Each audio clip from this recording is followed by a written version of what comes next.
We're back for our daily college basketball best bets here on the channel for Thursday, December 18th. Yesterday, another very midday. Let's just say it how it is. We hit on the two underdogs that we picked yesterday, or two of the underdogs we picked yesterday. Shout out to Georgetown going on the road and covering against Marquette. They ended up winning the game outright, like I thought could have happened, and they ended up doing that. Same thing with the Sam Houston game. We thought maybe they just go out and beat Oregon State up outright. Likely thought that, but I took the 2.5 just in case. And yeah, Sam Houston wins by over 10 points. Georgetown wins by a pretty fair margin as well. The other games, New Hampshire wins by 1 point. All right, Chattanooga was up by 20 plus points, and they decided in the second half, we're not going to try to play basketball anymore. We're going to start chucking up horrible shots. We're not going to play defense. What's up with that? I'm serious. What was Chattanooga doing in the second half of that basketball game? Bellarmine won 2 games all year long last year, and they beat Chattanooga this year? That makes a lot of sense. Totally, right? Just stupid. That one was ridiculous. And then Portland, Oregon. Oregon doesn't miss a shot. All of a sudden, Oregon's shooting lights out of the ball. Nate Bill's hitting threes. Shellstad's hitting every single three he takes. I mean, that team shot 60% yesterday against Portland. What? It's just that's a fake game out of Oregon. And then, I don't know. I want investigate Chattanooga. No, I don't know. Am I serious about that? Maybe. I don't know. I'm telling you, that Chattanooga game, how you were up 20, and then you do that. And then you do that. Okay. Unbelievable stuff. It's all right. Let's bounce back today with our 5 best bets for this Thursday, December 18th. And folks, before we get into the video, make sure to hit that subscribe button down below for some more daily college basketball best bets here on the channel. Later today, we're going to have our NBA best bets, so make sure to join us for that. Also on the channel, our college football predictions plus our NFL predictions. That was posted yesterday, college football, or earlier in the week. Go make sure to check out those videos if you have not yet. On Greedo Plays MMA this week, our final predictions video of the year on Greedo Plays MMA with our PFL Africa Finals predictions. Go make sure to check that out if you have not yet. Okay, on to the first of our 5 best bets today for college basketball. Let's kick things off at 3:30 for a Sun Belt game. Let's go to Coastal Carolina and Appalachian State. I'm going to be going with the Chanticleers to lose on the road by more than 3.5 points. Give me the Mountaineers. So we have the 6-5 Coastal Carolina Chanticleers taking on the 7-5 Appalachian State Mountaineers. App State has been putting together some victories. 3 consecutive wins after a piss-poor start to the season where they were 4-5. 3 straight wins over Virginia Lynchburg. Okay, ECU on the road, and then High Point. Again, High Point's kind of fraudulent, Appalachian State, but that's a good one. I will call High Point fraudulent, but that's a good victory at the same time. App State able to beat High Point by 8 points at home. Appalachian State now 7-5, and their losses, okay. UNC Asheville at home, not great. Lost at Mercer, Elon, Ohio State, okay. Central Michigan on the road, not great. But at home, this team has been all right this season. And again, that momentum is absolutely big time going into the spot here. They've only lost 1 home game all year long, and it was to the CAA's own in Elon. As for the Chanticleers, it's a 6-5 basketball team and a team that's been trading wins and losses since November 21st at this point. And sure, technically they're due for a victory here. I think it's more important, though, to realize what this team's done on the road this season and just the embarrassing performances they put on the road this season. With the exception of their last game going to Winthrop and winning, this team has been pretty pitiful on the road this year, losing at Western Michigan and Kalamazoo by 5 points, losing at Jacksonville State by 7 points, going to Illinois State and losing by 52 points. Unbelievable. Going to SC Upstate, losing the game in overtime, but still losing the game by 7 points. And then their last encounter down in Arizona, losing to Grand Canyon by 21 as well. Coastal has been horrible on the road this year. At home, they're better. Not going to deny that. 7-point victory over Alabama A&M at home. A victory, actually, they beat West Illinois on the road by 20 points. How can I forget? The big win over the Leathernecks. A win against Winthrop at home. Yes, they played Winthrop twice this year. And then Virginia Lynchburg, who Appalachian State beat. They both scored over 120 points, but hey, App State scored 133 on Virginia Lynchburg, so something to note there. But Appalachian State getting this game at home means a lot. It is the first game for both these teams in Sun Belt play in 2025/2026, so a big conference opener. And I think Appalachian State does get the better of Coastal here. A lot of factors go into play here, but 1, Appalachian State, in my opinion, is better than Coastal Carolina. 2, games at Appalachian State in Boone, North Carolina. And 3, look at the momentum that Appalachian State has, and look at the lack of momentum Coastal Carolina has. Coastal on the road, again, 2 out of their last 3 have been L's, losing to SC Upstate and losing to Grand Canyon. On top of that, sure, we do need the Mountaineers to cover points here, as we have Appalachian State minus 3.5. But you look at every Coastal game they've lost on the road this year, it's all been by more than 4 points. Again, 21-point loss to GCU, 8-point loss to SC Upstate, 50-plus point loss to Illinois State, 7-point loss at Jack State, and a 5-point loss in Kalamazoo to Western Michigan. So it should be nothing out of the ordinary for Coastal Carolina to lose this game by more than 3 points against the Mountaineers. Now, the Mountaineers are led in the scoring right now by Kaysen Jennings. Jennings has been their best player all year long. This is a guard for this team that's averaging 15 points per game. Him and Alonzo Dowd have done most of the scoring, but it is Kaysen Jennings' team. Jennings went from averaging 7 points per game last year at South Florida with the Bulls to now 15 with Appalachian State. Started his collegiate career at Kennesaw, but now for his senior year is at App State, and he's been playing phenomenal basketball for the Mountaineers, again dropping 15 and 3 per game. As for Alonzo Dowd, he's the other guard on this squad. He plays the 1. Kaysen Jennings plays a 2/3-ish type role. Dowd's coming off a huge performance in their victory over High Point in overtime as he dropped 25 points in that 86-78 final. Dowd, as well as Kaysen Jennings in his senior season, started at East Texas A&M, played at App State last year, and started at Appalachian State, but now has gone from averaging 6 points a game last year to 11 points per game this year with the Mountaineers. As for Coastal Carolina, they're led in scoring by a couple players, but number 1 is Joshua Beadle. They have 3 guys who can score. And then no one else in this team averages more than 6 points per game. It's Joshua Beadle, AJ Dantzler, and Rasheed Jones. These 3 guys Beadle averages 15, Dantzler averages 14, and Rasheed Jones averages 14 as well. Basically, the 3 guards in this team, they're going to play 3 guards and then 2 sort of bigs, just 2 forwards around them. But they have 3 guards on the court at all times that can usually score. Again, Beadle averaging 15. This is a former ACC player at both Boston College and Clemson. AJ Dantzler played at Lemoyne last year, averaged 15 points per game, has come into another scoring role with Coastal. And Rasheed Jones is in his second year with the Chants, coming off of averaging 11 last year for Coastal, and now again back for this junior season. Other than those 3 guys, though, yeah, no one else can score. And that's a problem, too. Like, I say this all the time, there's one scorer on this team that's, above the rest, sure. But at least these teams I talk about, and I say, okay, there's one key scorer, at least there's other guys that can kind of put up shots. On this Coastal team, there's 3 players and nobody else. There's no other consistent scorer on the team. And what you're saying, well, these 3 guys make up 45 points a game. Yeah, exactly. They average 45 per game. Where does your other scoring come from? And that's when you get stuck with results like you did against Illinois State on the road, where you're only scoring 42 points. I'm going to go with Appalachian State here at home. Yes, we have to cover some points here at the Mountaineers, but I do believe they're going to be able to get it done. So I'm going to go App State at home in Boone, North Carolina to win their Sun Belt opener here in 2025 and 2026. Give me Appalachian State -3.5 against the Chanticleers of Coastal Carolina. On to our next game. Let's go to the Toyota Chris Paul HBCU Classic as we have our second game from College Park, Georgia, as the first game from the Toyota Chris Paul HBCU Classic is Hampton and Jackson State, not Jacksonville State. I considered going Hampton -6.5 with our early spot at 2 o'clock, but I decided against it. Instead, I really like this play, and I like it quite a bit. Norfolk State beating Grambling. I'm shocked the odds are where it's at. I'm very shocked here. I don't usually do this and I say, oh, my confidence, I like this play more than any other one. I'm all over Norfolk State today. This is by far the best one you're going to get, I think, today. There's some other good bets, and don't get me wrong, we're going to close the video with some other good stuff I like too. We've got a big-time game as well that you're going to see in the Missouri Valley for the first, outing of the Missouri Valley, or Missouri Valley play for those 2 teams later. We've got some fun games, right? No real big power games, as you can probably see on the thumbnail today. And obviously, I always look to try to put the biggest teams in the thumbnail. There are really no big teams playing today, except for like Georgia, and they're a 34.5-point favorite. So we look at Norfolk and Grambling, guys. I really like the Spartans here, and I don't think the odds should be this close. I'm recording this at 1 o'clock in the morning. Okay, so this video goes out in 4 hours. I hope the line stays at -110 in 4 hours. Because that, to me, I don't want to say it's highway robbery, because yes, at the end of the day, it's a 4-7 MEAC team playing a 3-6 SWAC team. But Norfolk State, in my opinion, is so much, they're levels better than Grambling. Levels better than this team. And yes, this is a Norfolk team that has 2 victories, I think, all year. 1 victory all year against a Division I program.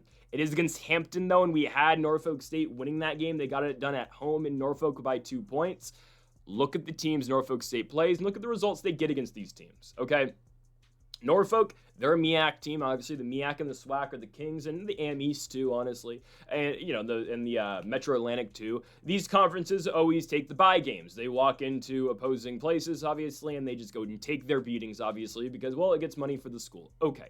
So Norfolk State this year, obviously, they go to a bunch of bye games. Yeah, they've had their very limited games at home. It's the 4 games that they've won when they're in their non-bye games against Washington Adventist, Regent, Virginia Lynchburg, and then, of course, that win over the Hampton Pirates in that all Virginia matchup.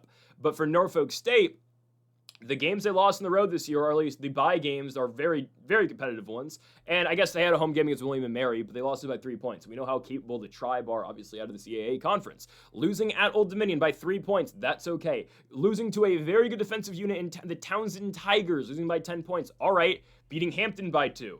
Okay. Going to Laramie and only losing by 8 to the Wyoming Cowboys. That's not bad. Arizona game, they get blown out. Not a surprise. The Wildcats may be the best team in college basketball currently. They go to JMU, lose by 1 point to the Dukes. And yeah, they just went to Waco and lost by 30 points. It's something that they did last year. It's always an early morning spot when Norfolk plays Baylor on a random Wednesday. Whatever. They got blown out. I'm not too concerned.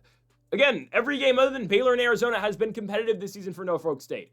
And we look at Grambling. I know they have 3 victories, and shout out to them. They actually have more Division I wins than Norfolk does. They have 2, a victory over Southern Miss and a victory over Howard. If Norfolk State played Howard and Southern Miss, they'd win too. Now, Grambling's best win this season, I would say, is on the road in D.C. against Howard, winning the game by 3 points. The other victory, if you care, is over Division 3 or 2, not sure. Huston Tilston? What is that? I don't know. The losses for Grambling, though, are not as encouraging as Norfolk's are. Now, they do have their fair share of decent games. Like, they went to Tulane, only lost by 2 points, even though we know Tulane, not that great.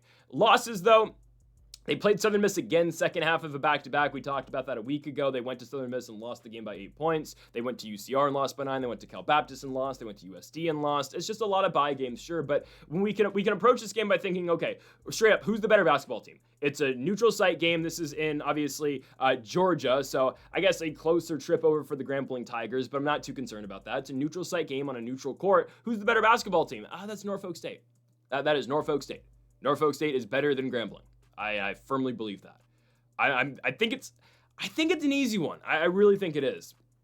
Because we look at what Norfolk did last year compared to what they were doing this year. Again, it's a good team. This is a team last year who had Brian Moore, who's now at Grand Canyon, but he was the MEAC Player of the Year, averaging, I think, 16 points per game for the Norfolk State Spartans. And they replaced him with Anthony McComb III, who's been really good. Do I think he's better than Brian Moore? No, because I think McComb averages good numbers. It's just Norfolk asks him to do a lot more than Brian Moore. Brian Moore would take the big-time shots, and Brian Moore would be the guy at the end of the game who would, again, have the ball in his hands. But Norfolk does expect a lot out of McComb this year, and he's been really good, right? Senior season, started at Bowling Green, then went to UNH last year, New Hampshire, and now at Norfolk State, he's averaging 17 points per game. And then Elijah Jameson's averaging 14.5 as well. You got 2 really good guards who can score. Jameson averaging 14.5 right in his senior year, if I'm not mistaken. Yeah, senior season, started at Milwaukee, played on a loaded UNC Wilmington team last year, didn't really crack the rotation, got injured, I know, dealt with some injuries, and now at Norfolk State, and starting half the games, but regardless of if they start him or bring him off the bench, Jameson can bring you a huge boost and a spark off of the bench as well. So I like this Norfolk team quite a bit. Grambling hasn't played in a while since that aforementioned Southern Miss game where they were covering the entire way, and then Southern Miss at the very end, found a way to cover, and, the late game dunk and whatever bull crap, whatever. Grambling struggles to score sometimes, though, and that's where I think Norfolk outpaces them. As long as Norfolk can play their game and play their style, and okay, we're taking quick shots, we're pushing the pace, I just don't think Grambling can keep up. The Tigers are led in scoring by Antonio Munoz, who averages 12 points per game. He's a freshman. Munoz is the only player on Grambling who averages more than 10 points per game. Again, Grambling is going to have trouble keeping up with the Norfolk State Spartans, in my opinion. So I'm going to go with Norfolk State to pick up the victory here. I do just think they outpaced Grambling throughout this entire outing. Yes, it's a closer game for Grambling than Norfolk, as this one's obviously in Georgia, and Louisiana is obviously a lot closer to Georgia than Virginia is. I don't think that plays too much of a factor. I would not expect a big crowd for either team. Let's just be honest. They're MEAC and SWAC schools going to a neutral site in Georgia. I'm taking the Norfolk State Spartans to win the basketball game, -110, possibly my favorite of the day. On to our third best bet of the video. Let's go to a Sun Belt conference opener. So obviously we're at this point in the season, right? And we talked about it earlier, right? And we already mentioned the Missouri Valley game we're going to talk about later in the video, and we'll close the video with a West Coast matchup. You'll see what we're going to have. Of course, got to end the night with some West Coast stuff. Regardless, though, Sun Belt opener between Georgia State and Georgia Southern. I'll open this best bet by saying Georgia State sucks at basketball. With all due respect. And I mean that, like, legitimately, with all due respect, these guys on Georgia State are way better basketball player than I'll ever be. But I can still be critical about their performance and their team, okay? If you thought football was a struggle this year with Georgia State, with Velix and Cameron Brown and TJ Finley, who, by the way, is entering the transfer portal to go to his 8th school in 7 years, but let's not talk about that, as that's not a conversation for today. Georgia State basketball is struggling. They somehow beat Jacksonville State, but you know what? Jacksonville State's not that good. So they're 2-9, and yes, there is momentum. We talk about momentum a lot in college basketball. A victory over Jacksonville State does not move me. Jacksonville State's only Division I victory this year is the Coastal Carolina Chanticleers, which we talked about earlier. Anyways, Georgia State, again, we're back. 2 Sun Belt games today. That's a first. Georgia State is a 2-9 team. They were 1-9 going into the Jack State game, and they won. Prior to that Jacksonville State game, 1-9 with their only victory being Fort Valley State. And guys, I realized this team was horrible, and we're going to reference a team that we talked about quite a bit. I realized how bad Georgia State was when they played South Dakota State. I love the Jacks, but unfortunately, we all got to see the Jackrabbits play the other day against Wyoming, and it didn't go too well for us. South Dakota State beat Georgia State, albeit game was in Brookings, South Dakota. You're taking a team from the South and sending them up to South Dakota and to Brookings of all places. Nice city from what I've heard. Regardless, though, South Dakota State won the game 105-58. That can probably tell you how good Georgia State is. You need more? Okay, a loss at East Michigan and you splant Team Michigan, 71-49. At Cincy, only lost by 10. 2-point game at home against Presbyterian, in which they lost. Went to Tempe, only lost by 13 to Arizona State. Sanford lost by 15. New Mexico State game lost by 19 points. Mercer lost by double digits. Kennesaw State lost by 20-plus points. Yikes, yikes, yikes, and more yikes out of the Georgia State Panthers. As for Georgia Southern, I think they're good. I'm not going to tell you this is an elite team in the Sun Belt. I think they're all right. Off the top of my head, I couldn't tell you who the best team in the Sun Belt is right now. It might be South Alabama. But I don't know. They lost. Is it Ark State? I don't know who the best team in this conference is. The Sun Belt's one of these conferences, and they have their funky-ass tournament at the end of the year where you have to win like 8 games if you're the worst team in this tournament, in that conference. The Sun Belt's one of the conferences that, honestly, you don't have to pay that much attention to. Their games aren't that fun, in my opinion. Like, if I'm going to watch, mid-majors, I'm not really watching the Sun Belt, but whatever. Like, honestly, guys, I kind of like the SWAC over the Sun Belt in terms of entertainment value. Obviously, we're not talking about entertainment currently right now. Regardless, Georgia Southern is better than Georgia State. I don't need to say, they're an elite team in the Sun Belt, because I don't know if they are, but they're better than Georgia State is. Georgia Southern is 8-5 this season, coming off a victory on the road at West Georgia. That's a really good win. The basketball West Georgia's been playing this season has been very impressive. I know, again, you can look at the record. They're 6-5. No, West Georgia's been playing good. They've been playing really well. And Georgia Southern goes on the road, beats West Georgia. They get it done by 6 points. And where Georgia State's going to struggle so much tonight is the high-scoring output out of Georgia Southern. Georgia Southern puts up a lot of points. Last 6 games for Georgia Southern. 85 games. Whoops, miscounted. 80 points against Houston Christian in a 18-point victory. 77 points in an 8-point victory over La Tech. I know that doesn't cover this line, but trust me on this. 4-point victory over Gardner-Webb. Okay, it's on the road. We'll take it. Coastal Georgia win 100-58, and most recently a 91-85 victory over West Georgia. Now, I mentioned all of those teams. Guys, Georgia State is nowhere near as good as any of those squads except for Coastal Georgia, obviously. That's a Division II school. Georgia Southern puts up 90 points in this game. Georgia State's not going to be able to get to 80. That's the simplest way I can put things for you. And we've seen Georgia State on the road this year away from Atlanta, and I get it. This is not that far of a game. Georgia Southern is in Statesboro, Georgia. Let me check that. The Carlton, Georgia is West Georgia. I believe it's Statesboro, Georgia. I could be wrong here. Yes, it's in Statesboro, Georgia. I don't think that's that far of a trip.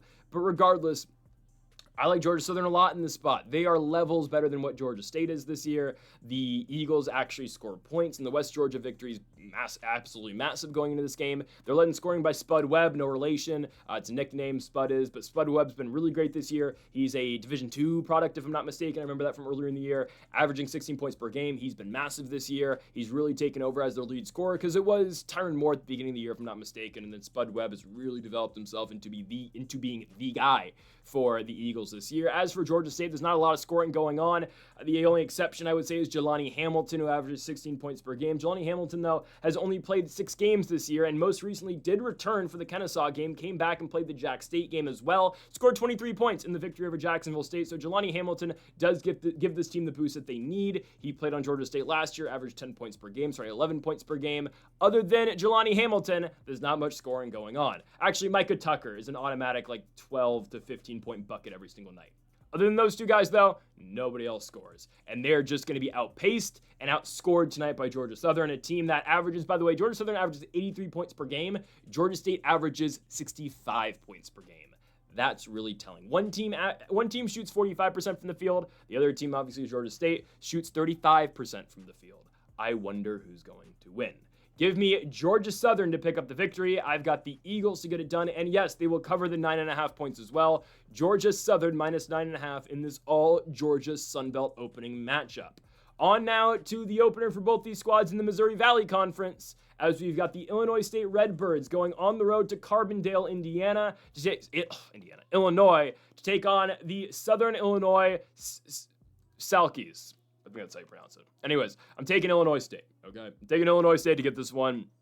This has been a very good basketball team all year long at the MVC, and I think they're severely undervalued in this spot. I think they'll probably win this game. This is going to remind me a little bit of Oregon State, Sam Houston. Obviously, the circumstances around Sam Houston, Oregon State were a little bit different because we've watched a lot of Oregon State basketball this year, and I've seen they're very bad. And, they've beaten up on bad teams at home, but when Cal Baptist went there, obviously the Lancers won. We thought the same exact thing was going to happen yesterday with Sam Houston, and obviously it did. So a little bit of a different spot here because I don't really want to call Southern Illinois fraudulent like Oregon State is definitely fraudulent, but Illinois State does just feel like the way better team going on the road. And I'll say this, right? I think, I don't know, Oregon State, me picking Sam Houston yesterday I like Sam Houston a lot, but it was more like, I think Oregon State's really bad. And on top of that, okay, great, they're playing Sam Houston. This game isn't as much, that game was built on, that pick was built on, okay, Oregon State's not that good, and Sam Houston's good enough to get over the top. They're shooting, obviously, right? Pobo King, Nat, and all those guys, they're good enough, right? Illinois State, the case for this game isn't, I don't really think Southern Illinois is good. No, I think Illinois State's really good, and they shouldn't be underdogs in this spot. And like we did yesterday with that Oregon State-Sam Houston game, I'm going to allow myself the I'm going to give myself, better way of putting this, I'm going to give myself the 2.5 point allowance just in case things go south and things go down to the wire and down to a potential buzzer beater like we thought maybe was going to happen yesterday. It obviously didn't, and Sam Houston won fairly easily. However, this should be a somewhat competitive game, but I do just think Illinois State is more talented. The Redbirds are 8-3 this year, and do they have a marquee victory? Not really, but look at their losses. Ohio on the road in Athens by 4 points to open the season. USC lost by 20. Who cares? And then their last game losing to Utah State. Utah State can be difficult. They can be really difficult. It was a neutral site game. It was in the Salt Lake Slam at the Delta Center. Obviously, way more of a home game for Utah State than it was for the Illinois Redbirds. Obviously, it's in the same state, but still, right? They play they play a very competitive game against Utah State in Utah, only losing by 5 points. Their victories this year, I can't point at one and say, oh, this one's a tremendous victory, except for one, which I'll get to in a second. But victories against Cornell, at Long Beach State, Rockford, Coastal, remember that 94-42 victory, the 50-point win, that was Illinois State over Coastal. Charlotte victory by 10, Charlotte's just mid. Furman win, that's a really big one. Furman's playing pretty well so far this year. They're 7-4, I think, and Illinois State beat them on a second out of a back-to-back in a tournament over Feast Week, and they beat them by 7 points. EKU victory, and then a Chicago State complete blowout, which, one would think Loyola Chicago could be able to do, but no, the Ramblers are one of the worst teams in college basketball this season. So anyways, Illinois State does what you're supposed to do to your in-state rivals at Chicago State and beat them by 42 points. Anyways, that's just the dominance Illinois State has had this season. And yes, okay, they haven't beaten an elite team. Well, here you go. I wouldn't say Southern Illinois is elite, but this is a very good test for them. And Southern Illinois has got some good victories. I mean, a win at High Point, right? I mean, again, here's our, or once a week update on the High Point Panthers. They're 9-3, but they play in the horrible Big South. And you know what? They're still going to find their way into the tournament. They're still going to end up with 5 losses at the end of the year. They're going to trick everyone. Oh, they're a 14 seed. Oh no, they're a 13 this year. Watch out for High Point. And they're going to go and play, I don't know, Indiana in the first round and get blown out. Anyways, so Southern Illinois got a victory over High Point. They beat them by 2 points on the road at HPU. Last couple games, they lost at Richmond in overtime to the Spiders by 9 points. Had a victory over UT Martin. They blew them out. Competitive loss kind of against North Dakota State on the road. Whatever, lost by 7. Lost to UAB. Lost to Memphis on the road. I just think Illinois State outplays the squad, man. I think there's way more talent on the Redbirds, and that's been shown throughout the season, I believe. There's not, one real great scorer because they do run like 8 deep, 9 deep on this team. But what makes Illinois State so dangerous is that they have 5 players who average more than 10 points per game. Johnny Kisner, who averages 13, he's been great. Tyreek Coleman averages 12. Chase Walker averages 12. Ty Pence averages 11. And Bowden Schoonberg averages 11 points too. Yes, they have 5 players who all start, who can score more than 10 a night or average more than 10 a night and are all capable of going off for way more than that as well. That makes a team dangerous, especially in the MVC and in just mid-major basketball in general. If you've got 5 players on the court at all times who can score, that's tough. That's tough for teams to really deal with. And also, Illinois State's got a player who they bring in off the bench in Brandon Leb, senior center. He's categorized as a forward. He's a center. He's 7'1". And he averages 6 boards a game, but he's a good defensive help. Sits underneath the basket. Former Illinois Fighting Illini player, now with the Redbirds at Illinois State. They're dangerous. They've got guys, and they're deep. As for Southern Illinois, they're led in scoring by Quilron House. He's the only player on the team that averages more than 10 points per game. He averages 14.5. They've got some other players too, but it's House's team for the most part. Whose house? Quilron's house. He averages 14.5 points per game. Sophomore player from Louisville, Kentucky, coming off his freshman year last year at Jacksonville State. He's been playing well. Last couple games averaging or putting up more than 10 points. They've got a bunch of guys who sit in about the 9 points per game average mark, and I'm not going to sit here and try to tell you, that's bad, obviously. I'm not going to go after them for that because, obviously I just went over Illinois State's obviously got 4 players who averaged more than 10. Same thing with Southern Illinois. It's over 9. However, Illinois State just has more talent, and that's honestly what this game comes down to. And we get this one at plus money, too, if you want to take the money line. I would go with the spread, though. Personally, I wouldn't, it's still going to be a sweat probably regardless, but if we get a somewhat close game at the end, we feel more comfortable, obviously, having the 2.5 points. And I'd rather do that than try to risk the plus 115 for the Redbirds. So I'm going to go Illinois State here. I think they've been playing really well this season. I think that continues here. I know Southern Illinois has seen no problems at home so far this season, so that's something to note. They haven't played many. McKendree, Kansas State, Little Rock, and UT Martin. They're 4-0 at home this season. On the contrary, though, Illinois State has been a decent enough road team if you count their non-con games, their neutral site games is what I should say. But on the road this year, Illinois State has a 4-point loss to Ohio and then a win cross-country in the weird-ass pyramid in Long Beach, California against the Beach. So I'm going to take Illinois State here. Wait, hold on. What did you say about the Long Beach State Beach? Oh, hold on. Plus 3.5 for the Pepperdine Wave to go into the weird pyramid and cover against cover against the Beach, Long Beach State. I think I get another kind of scenario here where I look at this one and say, maybe Pepperdine wins it outright. But if I'm given the 3.5 points, I will take the 3.5 points. So give me Pepperdine on the road. I understand Pepperdine has been a little underwhelming this year, and that's putting it lightly. Guys, I really like fading Long Beach State, and if they're favored to win a basketball game, I have to fade. WCC versus Big West. We get bottom of the barrel WCC versus bottom of the barrel Big West. I'm not even going to try to compare the conferences because it's there's no point. I'm not going to be like, well, I think the bottom of the WCC is just better. Is really no way of putting it. The bottom of the WCC actually. Okay, if USD and Long Beach State played again, whatever. I don't know. We'll see. Obviously they're not going to. Long Beach already beat USD this season, and that is your prime example of bottom of the Big West versus bottom of the WCC. Anyways, though, Pepperdine is a better team than USD. Don't get it twisted. And Pepperdine will now go on the road from Malibu over to Long Beach State down in, south of Los Angeles. That's a great way of putting it. I think Pepperdine takes it. I think they probably win, but I'm going to take the points. I will take the points here on the Waves. I know they went on a big losing streak in which they lost 5 in a row to SF Austin, Fresno State, Fullerton, Alpine Christian, and then Vermont.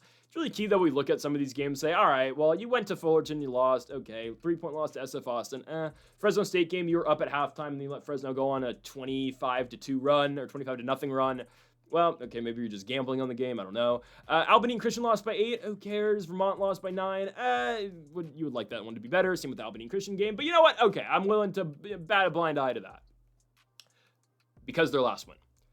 Not like C-Sub, some juggernaut. Okay, I'm not going to pretend like they are. But going out and beating C-Sub on the road, I'm going to take that. A C-Sub team that's better than Long Beach State. They play in the same conference. Yes, they both have the same conference record, but Bakersfield is a better team than Long Beach State is. And Pepperdine is coming off a victory over those guys. It's a good win. It's a good one. I know C-Sub struggled this year. We had them obviously in the North Dakota State game to cover a couple of days ago. Did not go our way. But regardless, over the weekend, Pepperdine went to C-Sub and picked up a victory in the middle of absolutely nowhere. So good victory for the Waves, and now they go to Long Beach State. I've been very adamant on the fact that I think Long Beach State absolutely sucks. They've won 2 games this season. Those are to Noble and USD. Okay, Division II school and the absolute worst team in the WCC and one of the worst teams in college basketball. Not moved. Losses, and they've played some tough games and they've lost them, okay? San Jose State game, they lost by 6 points. UCSD game, they lost by 6. UC Santa Barbara game, they lost by 7. Montana State game, they lost by 6. What's the common, Illinois State game, they only lost by 2. What's the common denominator in all of those games? They lose. They lose. And Long Beach State over the last couple seasons has been built on the same exact scheme and the same exact plan in every single game. Okay, we've got 2 scorers. And we've got 2 guys who we know can shoot the basketball and score the basketball. Other than that, we're kind of screwed. Last year, it was Devin Askew and TJ Wainwright. Askew obviously is in his 18th year of college basketball, playing for Villanova and averaging 9 points per game this season. He should have just stayed at the mid-major level. I know he just scored like 18 against Michigan because his team was losing by so much. But regardless, right? It was Askew last year who averaged 19 points per game and took 30 shots tonight, and TJ Wainwright, who averaged 13 points per game for LBSU as well. Wainwright decided to go to Pacific, and he's actually playing fairly well over there.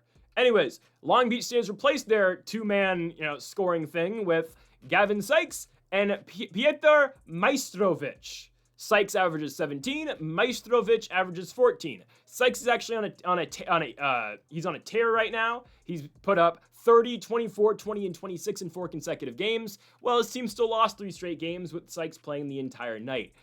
Eventually, he's going to cool down. He's still a true freshman. Yeah, eventually that's going to start to dwindle down a little bit for Sykes. And Majstrowicz still is a very hot shooter as well. It's hot scorer. Shooting-wise, he struggles sometimes. Just went 1 for 7 shooting threes against San Jose State. But 21 points against SJSU, 18 against UCSD, 23 in the Portland loss. He's very capable. The problem is, nobody else scores. Other than Majstrowicz and Sykes, nobody else scores for this team. And that's a problem.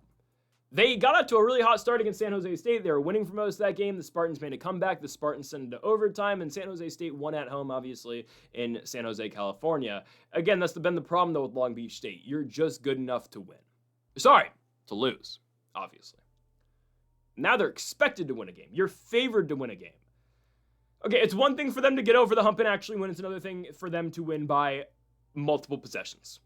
And maybe they win it, but they might win it by 1. They might win it by 2, and they might win it by 3. I know that's kind of, it's a small number to say, oh, well, maybe they just win the game by 3 points, but legitimately it's a factor when you've got a team that's played such piss-poor basketball all year long, and they've lost so many close games. Well, maybe they finally win a close game. But it's, again, even if they do, it's probably going to be 1 score if they win it. I don't think they're going to win. I'm taking Pepperdine to win the basketball game. Again, that's not the official play. The official play is the spread for the Waves. But I just don't think LBSU is able to get over that hump of straight up winning the basketball game. Straight up covering the game. Maybe they win it and get over that hump. But getting over another hump is, okay, we're winning the game by more than 1 score. Pepperdine led in scoring by Aaron Clark, averaging 14. Him and Javon Cooley are the 2 leading scorers this season for the Waves. Clark in his sophomore year averaging 14 points per game. Didn't get any run last year in his freshman season. And then you got the senior in Cooley, who's been around college basketball for a long time, played 4 years at Marist. If you know the channel, we don't like Marist at all because they've screwed us too many times. But, we started fading him last year. Well, just trust me, we'll get back to that eventually. Cooley now at Pepperdine, playing way better than he did last year, basically being the 5th option in the starting lineup for the Foxes. I like Pepperdine here. I really do. I know, again, there's no more Maurice Odom. There's no more Stefan Todorovic. Todorovic graduates. Odom, obviously, with Arizona State. I get that. There's still more talent on Pepperdine here, and I refuse to believe and I refuse to accept the fact that Long Beach State's favored in a basketball game. And the truth of that is they shouldn't be favored to win a basketball game. So maybe they do win it, but do they cover? Likely not. So that's why we're going to take the points here for Pepperdine. Kind of crazy. They are getting more points, albeit only by 1, but they're getting more points than Illinois State is getting in the MVC game earlier today. So I'm going to go with the Long Beach State Beach to not cover against Pepperdine. Give me the Waves here, plus 3.5 on the road in Long Beach at the Pyramid. Give me Pepperdine to cover the 3.5 points on the road in Long Beach, California. Folks, thank you all for watching our college basketball best bets here on December 18th. If you haven't yet, though, make sure to hit that subscribe button down below for more. Make sure to leave a like if you did enjoy the video. Make sure to comment if you did disagree with any of the picks. We'll be back tomorrow for more daily college basketball best bets, and later today for our NBA best bets as well. Folks, thank you all for watching, and Mamba forever.